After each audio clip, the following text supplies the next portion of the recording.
एक एक क्षण करके व्यतीत होता चला जा रहा है और हम सोचते रहते हैं कि अब तो ये काम हो गया, अब ये हो गया, अब हमने ये कर लिया, अब ये करना बाकी है। लेकिन उसकी गहराई में अगर जाएं तो जीवन ही तुम्हारा बीत रहा है और एक एक क्षण समाप्त हो रहा है। हम मृत्यु की ओर आगे बढ़ रहे हैं और एक दिन उस सत्य को हमें स्वीकार करना पड़ेगा। इसी में हमारा जीवन बीत जाता है और हमें क्या करना चाहिए इस विषय पर हम विचार नहीं कर पाते। श्रीमद् भागवत महापुराण में भी सर्वप्रथम सुखदेव जी ने यही उपदेश दिया है राजा परीक्षित को कि निद्रया ह्रियते नक्तं व्यवायेन च वावयः दिवाचार्थे हया राजन् कुटुम्बभरणेन च। सुखदेव जी कहते हैं, राजन, निद्रया ह्रियते नक्तं, रात्रि सो करके बीत जा रही है। निद्रया ह्रियते नक्तं व्यवायेन च वावयः, और रात्रि में अगर जगते भी हैं तो कोई अच्छा काम करने के लिए नहीं, उपद्रव करने के लिए ही। और दिन कैसे बीत जाता है? बोले दिवाचार्थे हया राजन् कुटुम्बभरणेन च। दिन बीत जाता है, कुटुंब का भरण पोषण कैसे हो इसके परिश्रम में। कहां से नून तेल लकड़ी की व्यवस्था हो, और इसी में रात दिन करते हुए जीवन चला जाता है। फिर इस जीवन का उद्देश्य क्या है? जिन उद्देश्यों को हम जीवन का लक्ष्य मान करके चले कि ये पालें, ये प्राप्त कर लें, ये ऊंचाई प्राप्त कर लें, वो सब लक्ष्य यहीं धरे के धरे रह जाते हैं। तो जीव का वास्तविक लक्ष्य क्या है? श्री वेदव्यास जी कहते हैं कि सबसे बड़ा इस जीवन का लाभ और लक्ष्य ये है कि जब हमारा जीवन समाप्त हो उस समय हमें इस संसार को छोड़ने का दुख न हो और एकमात्र भगवान का स्मरण करते हुए इस संसार को हम प्रसन्नता पूर्वक छोड़कर विदा हो जाए। जन्म लाभ परः पुंसाम अन्ते नारायण स्मृति। जीवन का यही परम लाभ है कि अंत में भगवान नारायण की स्मृति हो जाए। और भगवान का स्मरण करके अगर इस दुनिया से विदा हुए तो फिर कोई चिंता करने की जरूरत नहीं। क्यों? बोले फिर तो उनकी चिंता है। जिसका स्मरण करके, जिसका नाम लेकर के दुनिया से हम विदा हुए, चिंता उसकी हो जाती है। राम का नाम लेकर जो मर जाएंगे, ये न पूछो कि मरकर किधर जाएंगे, वो जिधर भेज देंगे उधर जाएंगे। ये जीवन का उद्देश्य। इसी के लिए बड़े बड़े ऋषि मुनि, महात्मा, अमलात्मा, विमलात्मा लोग तप साधन तीर्थादि कार्यों में प्रवृत्त होते हैं। जन्म जन्म मुनि जतन कराही, अंतराम कही आवत नहीं। जन्म जन्म मुनि महात्मा इसी के लिए जतन करते हैं, प्रयास करते हैं। ये सब कुछ प्रयास इसी के लिए, चाहे वो तीर्थ हो, चाहे मंदिर हो, चाहे यज्ञ हो, चाहे व्रत हो, भगवान की कथा हो, इन सब का एक ही उद्देश्य है कि हमारा मन, हमारा चित्त भगवान में लगे और संसार से हमारा मोह टूटे। बस। धर्म का उद्देश्य केवल भौतिक उपलब्धियां नहीं है। धर्म का उद्देश्य आत्मकल्याण है। और आत्मकल्याण क्या है? बोले संसार का मोह छूट जाए, और जो मोह संसार में है वह मोह हमारा भगवान में हो जाए। हाँ। दूसरे शब्दों में कहा जाए तो जो मोह संसार में है वो परमात्मा में हो। इसी को गोस्वामी जी कहते हैं, कामी नारी प्यारी जिम लोभी प्रिय जिम दाम तिम रघुनाथ निरंतर प्रिय लागो मोहि राम। जिस तरह हम संसार में आसक्त होते हैं, मोहग्रस्त होते हैं, वही मोह भगवान में हो जाए। बोले मोह तो मोह है, मोह को बंधन का कारण कहा, फिर वही मोह भगवान में हो जाए तो वो मोह कल्याणकारक कैसे होगा? बोले ये भी बात सही है। देखो, काम क्रोध लोभ मोह ये सब दुर्गुण हैं, ये बंधन के कारण हैं, लेकिन ये संसार से हो तब बंधन के कारण है, और भगवान से हो जाए तो यही मुक्ति के कारण बन जाते हैं। वही मोह, वही प्रेम, वही आसक्ति भगवान में हो जाए तो बंधन से मुक्ति का कारण बन जाता है। क्यों? कहते हैं जैसे ताला होता है ना, तो ताला जिस चाबी से बंद होता है उसी चाबी से खुलता भी है। अंतर क्या होता है? बोले चाबी को इधर घुमाए तो ताला बंद, और उसी चाबी को इधर घुमा दिया तो ताला खुल गया। उसी प्रकार ये काम क्रोध लोभ मोहादि जो विकार हैं, ये संसार में हों तो बंधन, और संसार से हटकर भगवान की ओर चल पड़े तो यही मुक्ति का कारण बन जाता है, यही मोक्ष का कारण बन जाता है। कामाद गोप्य भयात कंसः द्वेषात चैद्यादयो नृपः। वेद व्यास जी कहते हैं काम वासना की निंदा है, लेकिन संसार में काम वासना हो तो वो बंधन का हेतु है, और भगवान से काम हो तो फिर वह काम भी मुक्ति का कारण। कामाद गोप्य उदाहरण दिया, गोपियों के अंदर कामना हुई कृष्ण मेरे प्रियतम हो जाएं। त्रिभुवन कमनीय कोटि कोटि कंदर्प दर्प दलन पटियान सर्वतो ज्यायान भगवान गोविंद कृष्ण, उनके अधरामृत का हम रसास्वादन करें। यह भावना उन गोपांगनाओं में उत्पन्न हुई, और वही भावना उनके लिए मुक्ति का कारण बन गई। वेद व्यास जी कहते हैं कामाद गोप्य। क्यों? बोले उनका काम संसार के पामर प्राणी में नहीं था, उनका काम, उनकी इच्छा परब्रह्म परमात्मा में थी। भय बंधन का कारण होता है, लेकिन भय अगर भगवान से हो जाए तो वही भय तुम्हें मुक्त कर देगा। कंस को भय से ही मुक्ति मिल गई। कामाद गोप्य भयात कंस। जिस दिन आकाशवाणी ने कहा कि देवकी की 8वीं संतान तुम्हारी शत्रु होगी, उसी दिन से कंस भय के कारण निरंतर भगवान का स्मरण करता रहता था। वो विष्णु हमें मारेगा, वो विष्णु हमको मारेगा। इस भय के कारण निरंतर भगवान का स्मरण करने के कारण उसे भी मुक्ति मिल गई। भगवान का कैसे भी जीव स्मरण करे, चाहे प्रेम से चाहे भय से, उसका एक ही फल है, भवबंध विमुक्ति, संसार से विमुक्ति। यस्य स्मरण मात्रेण जन्म संसार बंधनात् विमुच्यते नमस्तस्मै विष्णवे प्रभु विष्णु। तो कामात् गोप्य भयात् कंसः द्वेषात् चैद्यादयो नृपः। द्वेष से शिशुपाल चेदिराज, शिशुपाल भगवान से द्वेष करता था।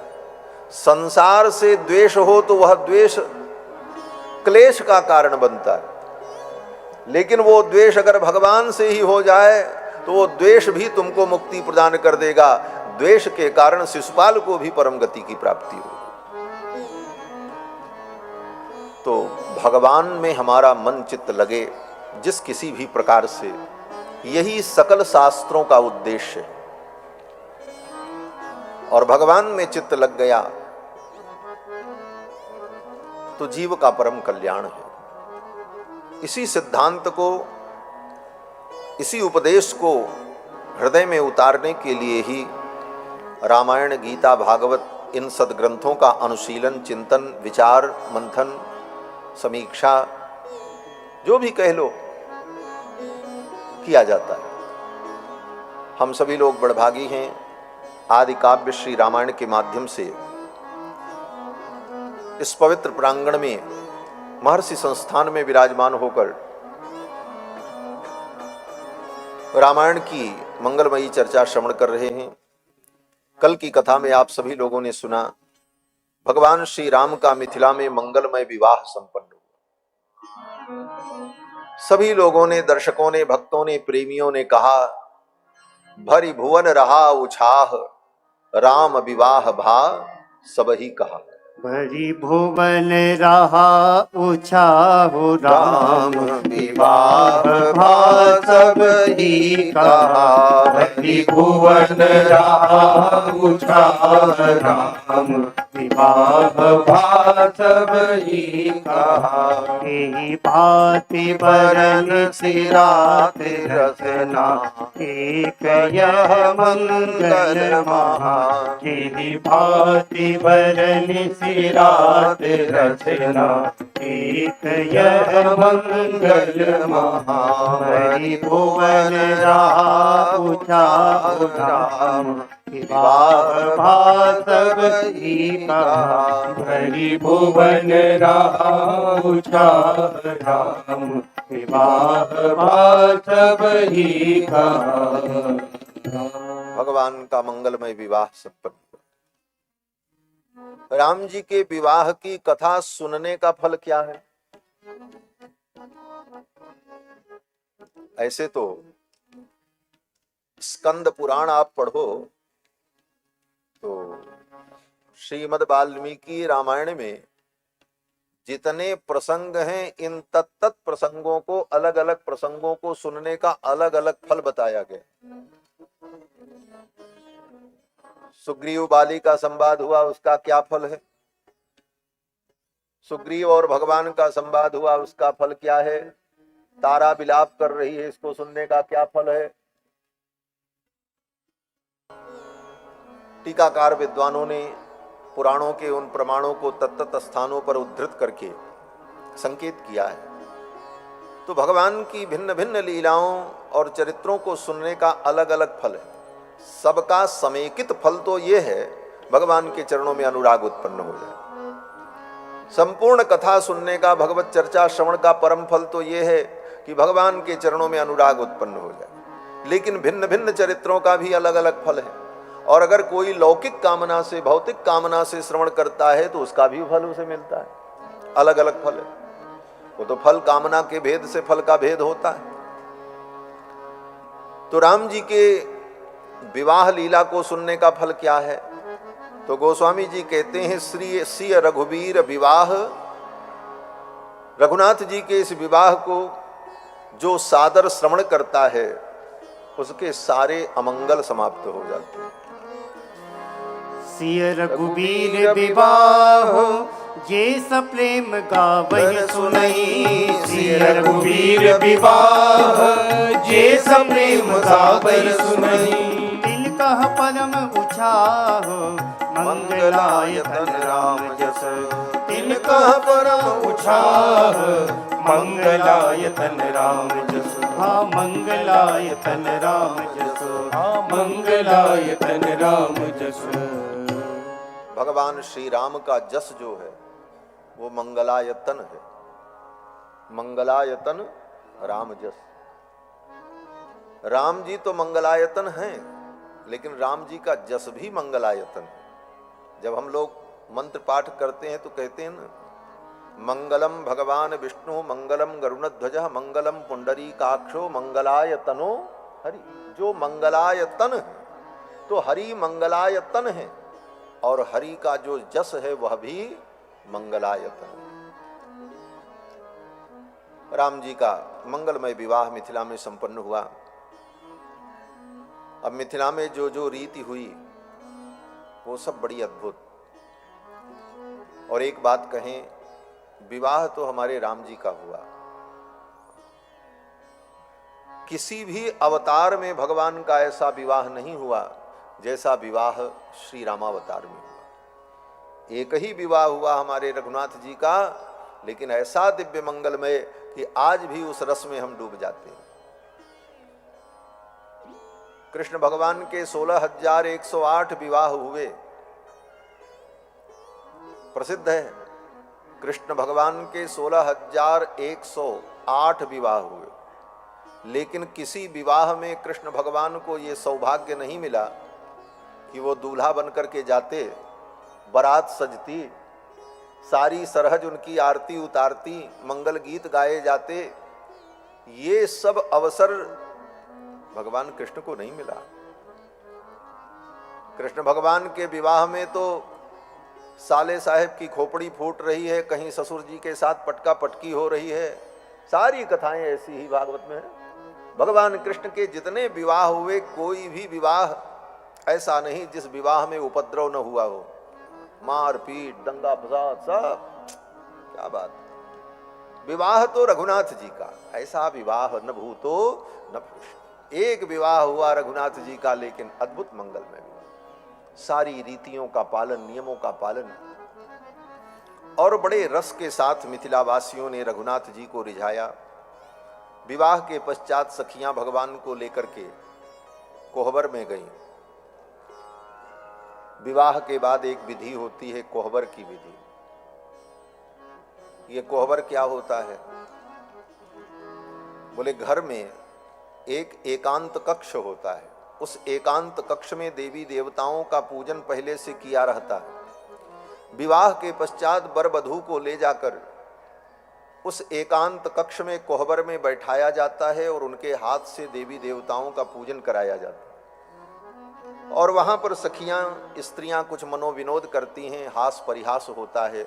यह सुख की एक घड़ी होती है। तो श्री रघुनाथ जी भी विवाह के बाद कोहबर में पधारते। ये कोहबर की जो विधि है, एक महात्मा कहते थे कोहबर का मतलब क्या? बोले जहां जाकर के ये निर्णय हो कि कोहबर, बर माने श्रेष्ठ, वर और वधू में कौन श्रेष्ठ है, इसका निर्णय जहां पर किया जाए उसका नाम कोहबर। इसीलिए कोहबर में सखियां खेल खिलाती हैं, कौन जीता कौन हारा, जो जीत गया वो श्रेष्ठ। तो सखियां भी दुल्हा सरकार को कोहबर में लेकर के गईं। जब कोहबर में लेकर के चली तो कोहबर के द्वार पर जब रघुनाथ जी पहुंचे तो एक सखी दरवाजे पर हाथ रख करके खड़ी हो गई। बोले सरकार, अब भीतर आपको जाना है, लेकिन यहाँ एक विधि है। बोले क्या विधि है? उस सखी ने कहा कि कुछ नेग निकालो। बिना नेग दिए कोहबर के अंदर नहीं जा सकते, ये विधि है। सखी द्वार छकाई लेगी, कोहबर के द्वार की छकाई का नेग देने के बाद ही आप कोहबर में जा सकते हो। सखी आकर के खड़ी हो गई। छाड़ब नाही दुआरी हो, सुनिए रघुनंदन। छाड़ब नाही दुआरी हो, सुनिए रघुनंदन। छाड़ब नाही दुआरी है, सुनिए रघुनंदन। छाड़ब नाही दुआरी है, सुनिए रघुनंदन। जब ही कोहबर चले रघुनंदन, जब ही कोहबर चले रघुनंदन। जब ही कोहबर चले रघुनंदन। जब ही कोहबर चले रघुनंदन। सखियन छेकल दुआरी है, सुनिए रघुनंदन। सखियन छेकल दुआरी है, सुनिए रघुनंदन। छाड़ब नाही दुआरी है, सुनिए रघुनंदन। छाड़ब नाही दुआरी है, सुनिए रघुनंदन। सखी ने कहा अब तो आपको नेग देना पड़ेगा। तो राम जी ने कहा हम कुछ लेकर के आए ही नहीं, हमको पता होता कि यहाँ नेग देना पड़ता तो बाबूजी से कुछ ले लिए होते, पॉकेट में रख लिए होते। हम तो खाली हाथ आए हैं, अब कहाँ से नेक दें आपको। तो सखी ने कहा अगर नेक नहीं देंगे तो फिर हम आपको देंगे। बोले आप क्या देंगी। सखियों ने कहा या तो आप नेक निकालो, नहीं तो फिर हम आपको गाली देंगे। हाँ, नेक नहीं देंगे तो फिर तो गाली हम देंगी। सखियां कहती हैं नेग दिए बिना जो पग धरी हो, नेग दिए बिना जो पग धरी हो, नेग दिए बिना जो पग धरी हो, नेग दिए बिना जो पग धरी हो, दूंगी मैं गारी हजारी है सुनिए रघुनंदन, दूंगी मैं गारी हजारी है सुनिए रघुनंदन, छाड़ब नाही दुआरी है सुनिए रघुनंदन, छाड़ब नाही दुआरी है सुनिए रघुनंदन। सखी ने कहा नेक दिए बिना जो पग धरी हो, तो दूंगी मैं गारी हजारी है। एक गारी नहीं, 1000 गारी दूंगी। राम जी ने कहा 1-2 से काम नहीं चलेगा, 1000 गारी देना कोई जरूरी है। सखियों ने कहा सरकार 1000 की संख्या आपके लिए बड़ा महत्व रखती है। राम जी ने कहा क्यों। बोले वेदों ने जब आपका वर्णन किया तो यही कहा सहस्र शीर्षा पुरुष सहस्राक्ष सहस्रपाद, और भक्तों ने जब आपके नाम का उच्चारण किया तो सहस्र नाम उच्चारण किया, विष्णु सहस्र नाम, राम सहस्र नाम। और आपके नाम की तो विशेषता है, एक बार आपका कोई नाम ले ले तो 1000 नाम के बराबर हो जाता है। राम रामेति रामेति रमे रामे मनोरमे सहस्र नाम तत्तुल्यम राम नाम वरानने। तो ऐसी स्थिति में सहस्र की संख्या का आपके साथ बहुत अद्भुत संबंध है। तो हम भी तो गाली देंगी तो 1-2 नहीं देंगी, 1000 गाली तो कम से कम देंगी। राम जी तो बड़े चक्कर में पड़े। राम जी ने कहा कोई उपाय बताओ। अगर हम नेक लेकर करके नहीं आए तो कोई दूसरा रास्ता बताओ। तो मिथिला की सखियों ने कहा सरकार एक रास्ता है, लेकिन आपको अगर अच्छा लगे तो। राम जी ने कहा क्या रास्ता है।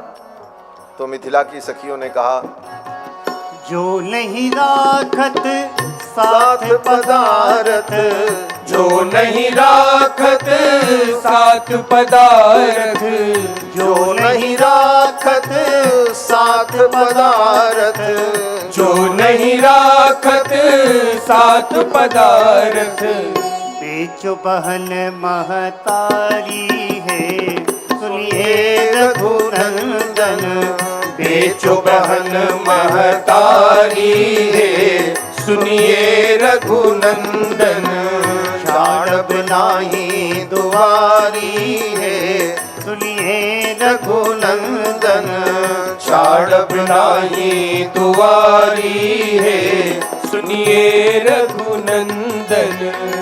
सखी ने कहा सरकार अगर कुछ लेकर के नहीं आए हैं तो पैसा हम देने को तैयार हैं, आप बोली लगाओ।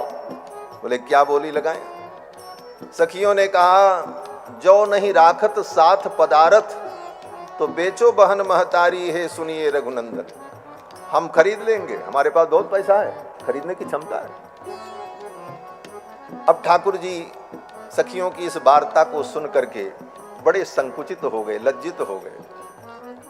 सखियां कहती हैं सकुचत जब रघुनाथ न बोलत, सकुचत जब रघुनाथ न बोलत, रघुनाथ न बोलत, रघुनाथ न बोलत, रघुनाथ न बोलत, रघुनाथ न बोलत, सकुचत जब रघुनाथ न बोलत, सकुचत जब रघुनाथ न बोलत, बेहसत अवध बिहारी है सुनिए रघुनंदन, बेहसत अवध बिहारी है सुनिए रघुनंदन, छाड़ब नाही दुआरी है सुनिए रघुनंदन छाड़ब नाही दुआरी है सुनिए रघुनंदन सुनिए रघुनंदन सुनिए रघुनंदन सुनिए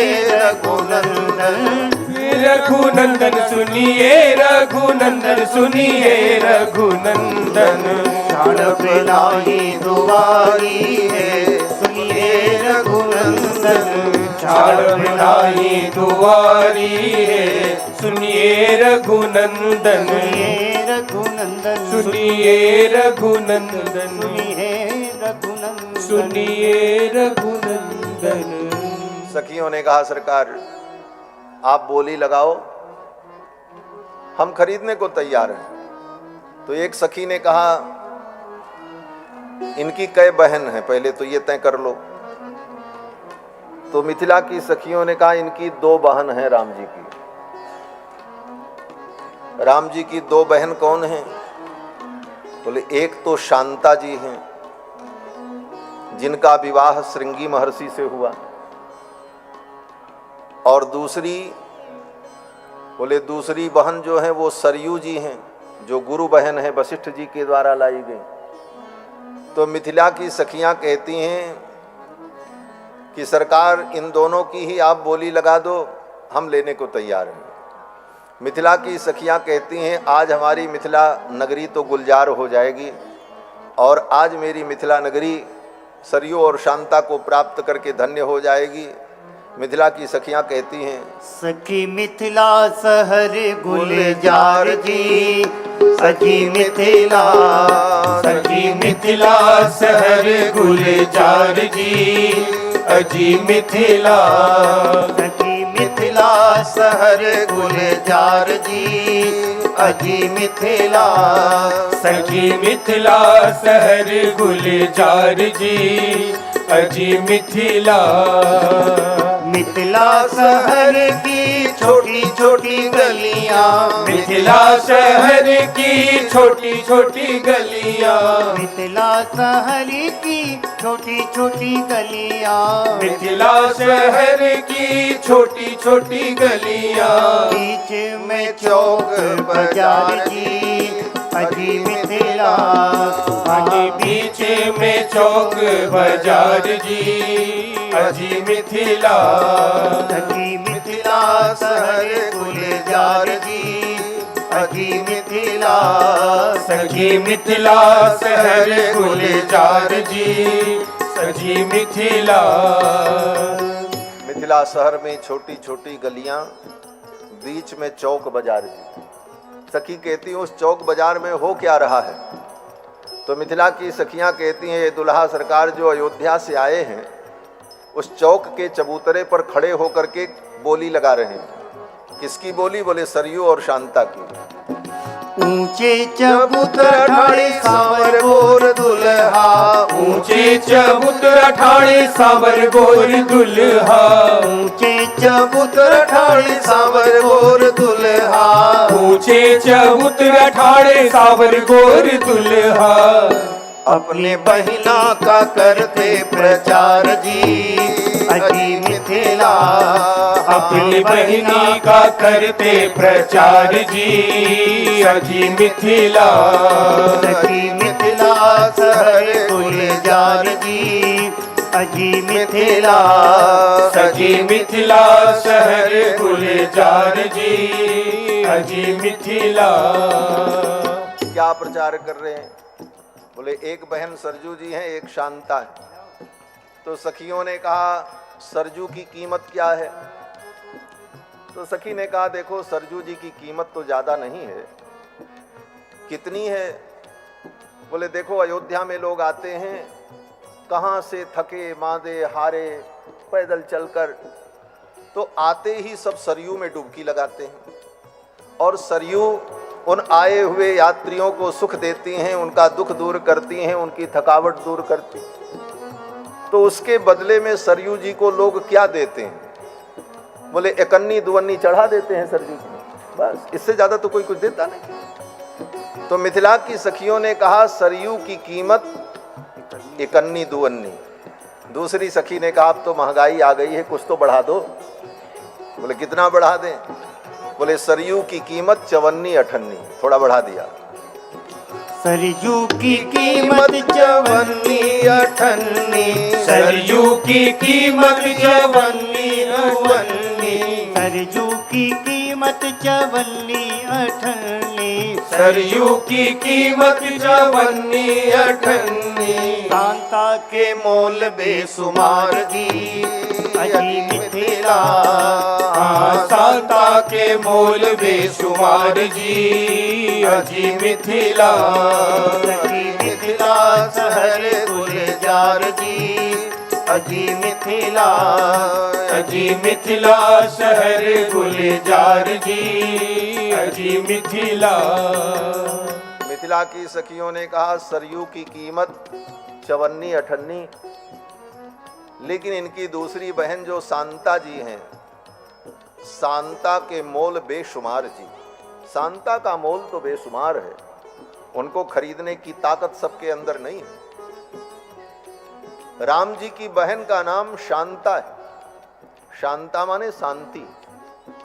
मिथिला की सखियों ने कहा शांति को चाहने वाले तो बहुत हैं, लेकिन शांति मिलती किसको है, विचार तो ये करो। बोले शांति राम जी की बहन है और सारी दुनिया शांति को चाहती। यहां इतने लोग बैठे हैं, अगर पूछा जाए कि भाई आप क्या चाहते हो, तो हर व्यक्ति यही कहेगा हम तो अपने जीवन में शांति चाहते हैं, यही तो कहेंगे। तो शांति को चाहने वालों की कमी नहीं है दुनिया में, लेकिन शांति सबको मिलती नहीं है, ये बड़ी विडंबना है। किसको मिलती है शांति? बोले शांति का ब्याह किससे हुआ? रामायण की कथा में आपने सुना था, शांता जी का विवाह श्रृंगी महर्षि के साथ हुआ। जिसके जीवन में तपस्या होगी, जिसके जीवन में त्याग होगा, जिसके जीवन में व्रत होगा, उसको जीवन में शांति मिलेगी। राम जी की बहन शांता किसी राजा को नहीं मिली, किसी राजकुमार को नहीं मिली, महर्षि के साथ उनका विवाह हुआ। तो मिथिला की सखियां कहती शांता के मोल बेशुमार जी। शांता का मोल तो बेशुमार है। शांता को पाने के लिए दुनिया छोड़नी पड़ती है। त्यागात शांतिरनंतरम, गीता में भगवान कहते हैं त्याग के बाद ही जीवन में शांति आती है। तो शांति को पाने के लिए सब कुछ त्यागना पड़ता है। मिथिला की सखियों ने कहा शांता के मोल बेशुमार जी। अब इस मिथिला की गारी को सुनकर कुछ लोगों को मन में ये भाव हो सकता है कि भाई गारी तो गारी है और राम जी को गारी दी जा रही है, ये बात कहां तक संगत है? तो मिथिला की सखियां कहती हैं देखो ये मिथिला की गारी है, इस गारी को गारी मत समझो। बोले तब? बोली ये गारी जिसको दी जा रही है वो वेदों के सार हैं राम जी, और ये गारी, बोले ये गारी उनकी स्तुति है, ये गारी भी वेदों का ही सार है। मिथिला की सखियां कहती हैं मिथिला की गारी को गारी न समझो, मिथिला की गारी को गारी न समझो, मिथिला की गारी को गारी न समझो, मिथिला की गारी को गारी न समझो। गारी है वेदन का सार जी अजी मिथिला। गारी है वेदन का सार जी अजी मिथिला। सखी मिथिला शहर गुलजार जी अजी मिथिला। सजी मिथिला शहर गुलजार जी अजी मिथिला। मिथिला की छवि को कहाँ लगी बरनो, मिथिला की छवि को कहाँ लगी बरनो, मिथिला की छवि को कहाँ लगी बरनो, मिथिला की छवि को कहाँ लगी बरनो। वेद न पावत पार जी अजी मिथिला। हाँ वेद न पावत पार जी सजी मिथिला। सखी मिथिला शहर गुलजार जी अजी मिथिला सजी मिथिला शहर गुलजार जी अजी मिथिला अजी मिथिला अजी मिथिला अजी मिथिला अजी मिथिला। मिथिला की सखियां कहती हैं मिथिला की गारी को गारी न समझो गारी है वेदन का सार जी। और ये वेद तुल्य है। बोले क्यों? बोले वेद मंत्र सुन करके भगवान प्रसन्न होते हैं और मिथिला की गारी को भी सुन करके रघुनाथ जी मुस्कुराते हैं, प्रसन्न होते हैं। तो फिर वेद के समान तो है ही है भाई। जिस मंत्र से जिस शब्द से ठाकुर जी को प्रसन्नता हो जाए वह तो परम पवित्र है। और मिथिला की गाली सुन करके ठाकुर जी मुस्कुराते हैं महाराज। नारायण के व्यंग वचन सुनि दुल्हा मंद मुस्कात, मुस्कुराते हैं ठाकुर जी। तो मिथिला की सखियों ने दुल्हा सरकार को कोहबर के द्वार पर रोका। जब रघुनाथ जी ने कोई नेग नहीं दिया तो सखियों ने गारी सुनाई। फिर सखियां कोहबर में लेकर के गईं और देवताओं का पूजन कराया। अब कोहबर में क्या हुआ बोले वो तो सखियां ही जाने। गोस्वामी तुलसीदास जी महाराज वर्णन करते हैं कि रनिवास में उस कोहबर में जो हुआ, रनिवास हास बिलास रस कही जात नहीं तिन जान ही अली। उनको तो सखियां जानती क्योंकि वो सखियों का विषय था। अंतःपुर में ले जाकर सखियों ने कोहबर में बड़ी रसमयी लीला की और फिर वहां से ठाकुर जी कोहबर से पधारे, जनवासे में आए और फिर निमंत्रण आया भोजन करने का, जिसको कहते हैं जेवनार। हमारे पूरब में कहते हैं खिचड़ी खाना। दुल्हा जब ब्याह में जाता तो ब्याह होने के बाद दूसरे दिन खिचड़ी खाने की विधि होती। दुल्हा आंगन में जाकर अपने परिजनों के सहित बैठता है और उसे खिचड़ी खिलाई जाती है और सखियां गीत गाती हैं, अनेक प्रकार के मंगल रीति करती हैं। ये भी बड़ी विचित्र बात है, जिस दिन विवाह होता है उस दिन तो मालपुआ पूड़ी कचौड़ी खिलाया जाता है और जब ब्याह हो गया तब खिचड़ी खिलाया जाता है। क्या पहले दिन तो बड़ा स्वागत बरातियों का, महाराज पूड़ी बनी, पकौड़ी बनी, लड्डू बना, कचौड़ी बनी। आप लोगों के मुंह में पानी ना आए, चिंता मत करो, भंडारा यहाँ भी चल रहा है। तो महाराज पूड़ी कचौड़ी लड्डू पेड़ा सब। और दूसरे दिन बोले जब ब्याह हो गया बोले तब बोले अब खिचड़ी खिलाएंगे। एक कहावत है कि अब तो ब्याह हो ही गया, अब तो चाहे अच्छा खिलाओ जो भी खिलाओ खाना ही पड़ेगा, अब कहाँ जा सकते हैं। एक हमारे यहाँ कहावत कहते हैं भइल बियाह मोर करबा का। यह अवधि की कहावत है कि भइल बियाह अब तू करबा का। जब ब्याह हो ही गया तो अब तो उसे तोड़ा नहीं जा सकता, व्यवहार तो निभाना ही है। और विवाह के बाद खिचड़ी खिलाने का एक व्यावहारिक पक्ष ये है कि जब तक विवाह नहीं हुआ था तब तक पूड़ी लड्डू कचौड़ी खाए। पूड़ी लड्डू कचौड़ी खाने के लिए उसे तोड़ना पड़ता है। पूड़ी को तोड़ के खाओ, लड्डू तोड़ के खाओ, कचौड़ी तोड़ के खाओ। तो हमारी संस्कृति कहती है कि विवाह हो जाने के बाद मिल जाना चाहिए, टूटने की संभावना ही समाप्त हो जाए। किस प्रकार से बोले जैसे खिचड़ी होती है, चावल और दाल दोनों मिल गए, अब उनको कोई अलग नहीं कर सकता। इसलिए खिचड़ी खिलाने की ये परंपरा है, खिचड़ी खिला।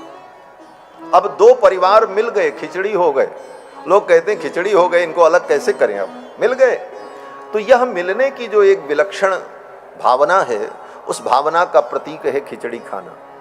उसी को और पूरब में जाओ तो जेवनार कहते हैं। तो विवाह में दूसरे दिन जेवनार के लिए जनक जी के यहाँ से निमंत्रण आया और भगवान श्री राम कुमार लक्ष्मण भरत शत्रुघ्न अपने परिकरों के सहित सखा मंडली के साथ जनक जी के आंगन में पधारते हैं।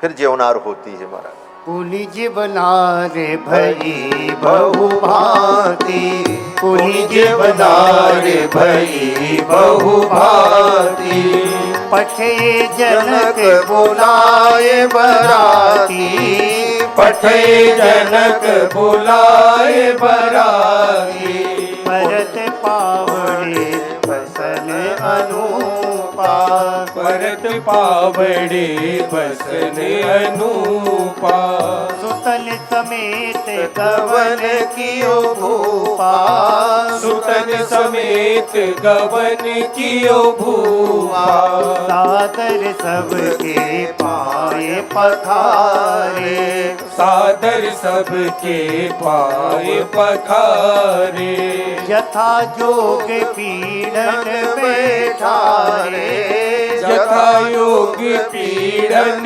बैठारे, धोए चरण अवधपति चरना, धोए चरण अवधपति चरना, सील स्नेह जाई नहीं बरना, सील स्नेह जाई नहीं बरना, बहुरी राम पद पंकज धोए, बहुरी राम पद पंकज धोए, ये हर हृदय कमल महु गोए, जे हर हृदय कमल महु गोए, तीनों भाई राम समझानी, तीनों भाई राम समझानी, धोए चरण जनक निज पानी, धोए चरण जनक निज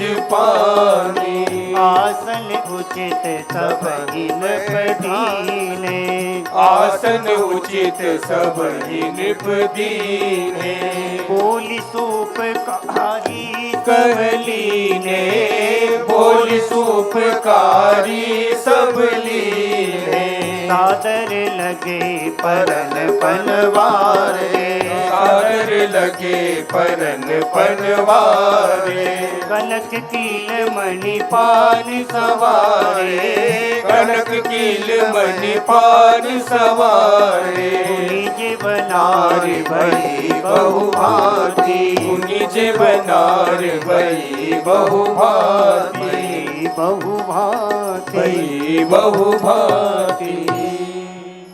जीवनार के लिए जनक जी ने आमंत्रित किया। श्री दशरथ जी महाराज अपने परिकरों के सहित पधारे। जनक जी ने सबको उचित आसन दिया, पीढ़ों पर बैठाया आंगन में। दशरथ जी का चरण धोया श्री जनक जी महाराज ने, राम जी का चरण धोया।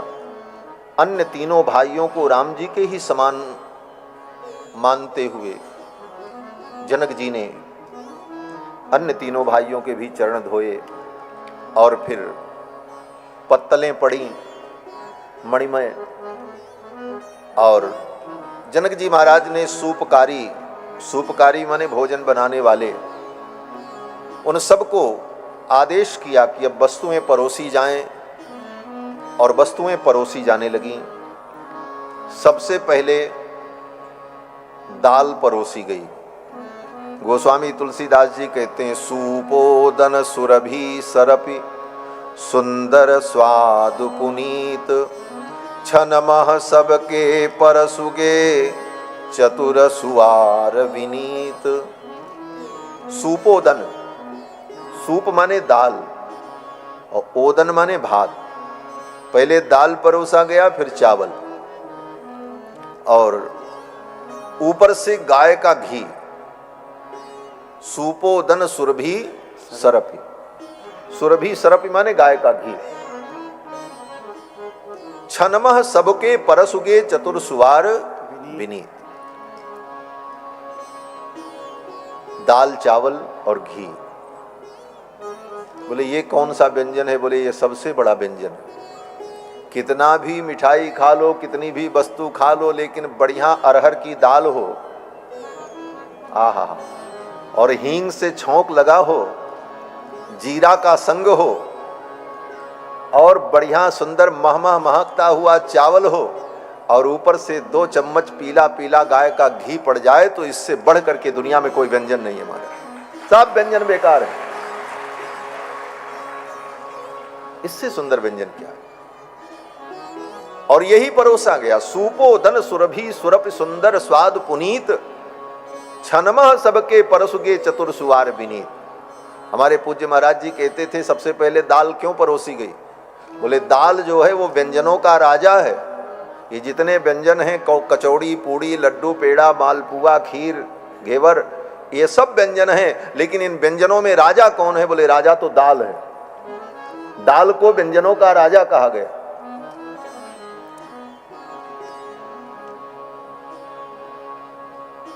महाराज सारे व्यंजन का दरबार लगा था, सब व्यंजन आ गए।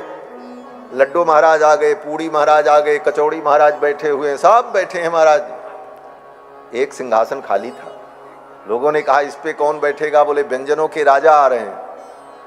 बोले व्यंजनों के राजा कौन है? बोले अभी आएंगे तो आपको पता चल जाएगा। और व्यंजन पता चले न चले, लेकिन व्यंजन का राजा जो दाल है, जब दाल आती है तो उसकी महक पहले आ जाती है, छौंका लगता है, यहां पड़ोस को भी पता चल जाता है। अब तो महाराज दाल आई, सारे व्यंजन बैठे थे, सिंहासन खाली था राजा का। जब दाल महाराज पधारे तो सेवक जो उनके साथ थे वे सब सेवक कहने लगे हटो हटो पलायध्वम रे रे व्यंजन नायका। अरे व्यंजन नायकों हटो हटो, रास्ता खाली करो, महाराज आ रहे हैं। पलायध्वम रे रे व्यंजन नायका। सूपो भूपस समायात। राजा दाल पधार रहे। किसके साथ? बोले राजा जब चलते हैं तो उनके अगल बगल 2 छड़ीदार चलते हैं। ये 2 छड़ीदार कौन हैं? बोलम हिंगुलम जीरकेण सह, हींग और जीरा के साथ आ रहे हैं। यही हींग और जीरा 2 छड़ीदार हैं उस दाल के। दाल को व्यंजनों का राजा कहा गया। सुपोदन सुरभि सुरपि सुंदर स्वाद पुनीत, छनमह सबके परसुगे चतुर सुवार विनीत। अब इसके बाद बाकी जो व्यंजन थे वो भी परोसे गए। षडरस व्यंजन, 56 प्रकार के व्यंजन। और अब व्यंजन की व्याख्या की जाए तो जितने व्यंजन होते हैं उनका 4 प्रकार होता है। 4 भांति विधि भोजन 4 भांति भोजन विधि गाई, एक एक विधि बरनी न जाई। 4 एक विधि बरनी न जाई, एक एक विधि बरनी न जाई। 4 भांति भोजन विधि गाई। भोजन 4 प्रकार का होता है। भक्ष्य, भोज्य, लेह और चोष्य, ये 4 भेद उसके। जो चीज गटक जाए वो भक्ष्य, जो चबा करके खाया जाए वो भोज्य, जिसे चाट करके खाया जाए वो लेह, और जिसे चूस करके खाया जाए उसे चोष्य। जितनी वस्तुएं खाने की होती हैं उनको इन्हीं 4 प्रकार से खाया जाता है। भक्ष्य, भोज्य, लेह, चोष्य।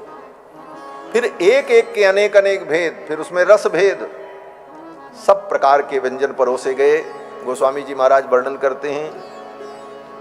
पंचकवल कर जेवन लागे, गारी गान सुनी अति अनुरागे। गारी गान सुनी अति अनुरागे। भांति अनेक परे पकवाने, भांति अनेक परे पकवाने। सुधा सरिस नहीं जाई बखाने, सुधा सरिस नहीं जाई बखाने। पर सुन लगे सुआर सुजाना, व्यंजन विविध नाम को जाना। व्यंजन विविध नाम को जाना। 4 भांति भोजन विधि गाई, 4 भांति भोजन विधि गाई। एक एक विधि बरनी न जाई, एक एक विधि बरनी न जाई। सरस रुचिर व्यंजन बहु जाति, एक एक रस अगणित भांति। एक एक रस अगणित भांति। जेवत ते मधुर धुनि गारी, जेवत ते मधुर धुनि गारी।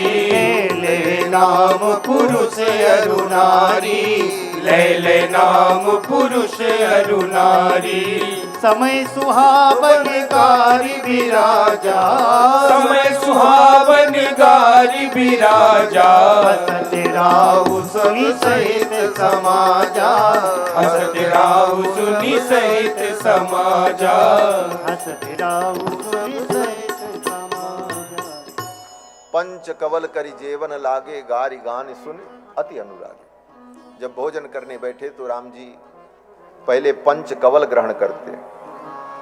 कथा में मैंने निवेदन किया था, भोजन सूत्र में भोजन करने की जो विधि का वर्णन है, उस विधि से हम भोजन करें तो भोजन करना भी यज्ञ है। जैसे यज्ञ पवित्र होकर के किया जाता है, इसीलिए भोजन पवित्र होकर के किया जाता है। नहाने धोने के बाद भोजन करने की परंपरा। आजकल तो सवेरे उठ करके पहले खाने पे जुट जाते हैं लोग। भोजन करना यज्ञ है। हम पवित्र हों तब ये यज्ञ करें। और यज्ञ में जो आहुति दी जाती है वो वस्तु भी पवित्र होनी चाहिए। इसीलिए भोजन की पवित्रता पर हम विचार करते हैं, क्या खाना चाहिए। कुछ भी खा लें। यज्ञ में आप कुछ भी आहुति डालते हो? कूड़ा करकट कचरा प्लास्टिक कुछ भी डाल सकते हो? नहीं। यज्ञ में घी तिल जव औषधि पवित्र वस्तुओं को डाला जाता है। उसी प्रकार ये भोजन भी यज्ञ है। इस यज्ञ में पवित्र वस्तु ही हमारे अंदर जाए, इसीलिए पवित्रता का विचार, भोजन का विचार हमारे यहाँ किया जाता है। क्या खाना है क्या नहीं खाना। और उसके बाद भी उन पवित्र वस्तुओं को पहले भगवान को अर्पित करके तुलसी दल डाल करके भगवान को समर्पण कर दें और तब उस वस्तु को हम खाएं। तो इस तरह से किया गया भोजन भी यज्ञ के समान पुण्यदायक होता है। यह भी यज्ञ है। और इस यज्ञ में जब भोजन करते हैं तो पहले 5 आहुति दी जाती है। प्राणाय स्वाहा, अपानाय स्वाहा, व्यानाय स्वाहा, समानाय स्वाहा, उदानाय स्वाहा। 5 आहुति करने के बाद तब आचमन करके फिर अपनी रुचि के अनुकूल भोजन करना चाहिए। ये भोजन सूत्र का नियम है। और इसी भोजन सूत्र, वैदिक सूत्र का संकेत गोस्वामी तुलसीदास जी ने रामायण में किया कि राम जी